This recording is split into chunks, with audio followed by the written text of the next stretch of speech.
that there's a chance of a kind of unilateral annexation of significant parts of the West Bank, which would be disastrous for Palestinian hopes for statehood.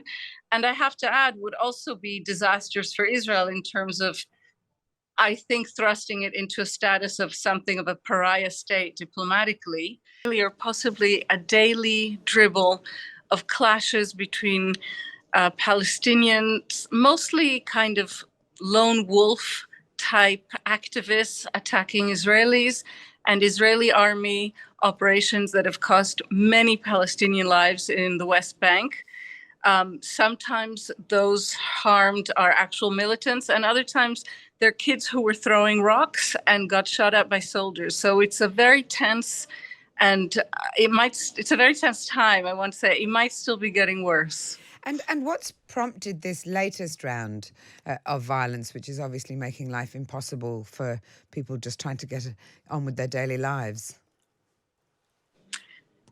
It's hard to answer you. There's been a kind of burbling violence now, I'd say, since the summer. One reason for it may be just this sort of political stagnation inside the Palestinian Authority that is terribly frustrating and leaves citizens with a feeling that there's just nowhere to go, that the world isn't paying attention to their situation, to their predicament, and they have a stagnant government led by, a man who's almost 90, President Mahmoud Abbas, who doesn't hold elections, hasn't named a successor. That's part of it. I think the Israeli political process, which ended just early this month, amazingly, November 1st were elections. I think that has also caused frustrations. And I think it's just many years for Palestinians with a sense that they're going nowhere fast. I have to emphasize that said, the massive majority, 99% of Palestinians, simply want to live their lives. So these spurts of violence have a big effect, but they're a minuscule, proportionally minuscule part of the population. The Israeli army's actions in retribution are obviously much larger. And is there any sense of hope? Are there any new leaders making their presence felt? Is there any, focus for people who are feeling abandoned as you describe?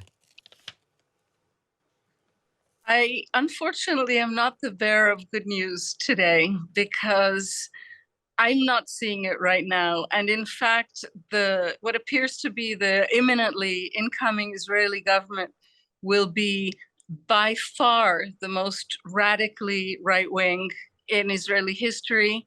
And it doesn't bode well at all for Palestinians. In fact, there's very serious talk among very serious analysts of this incoming government that there's a chance of a kind of unilateral annexation of significant parts of the West Bank, which would be disastrous for Palestinian hopes for statehood.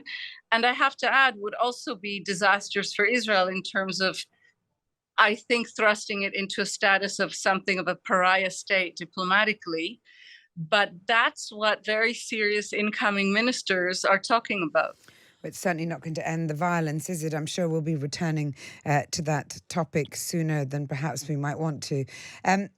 Let's talk next up, Noga, about an Israeli filmmaker who's found himself at the centre of a pretty major controversy in India, no? Yes, the Israeli film director Nadav Lapid, who is no relation to the current Prime Minister Lapid.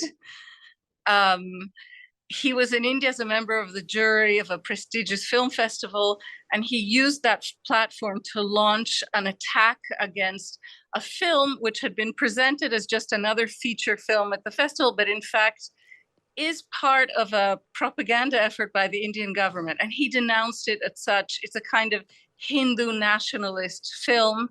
And he spoke out, and he was immediately the target of a swarm of attacks online and in India from, I would say, the side of Prime Minister Narendra Modi. And this has caused a huge controversy. The Israeli ambassador, Naor Gilon, then criticized this film director for speaking out freely. And it's still a burbling story, I would say.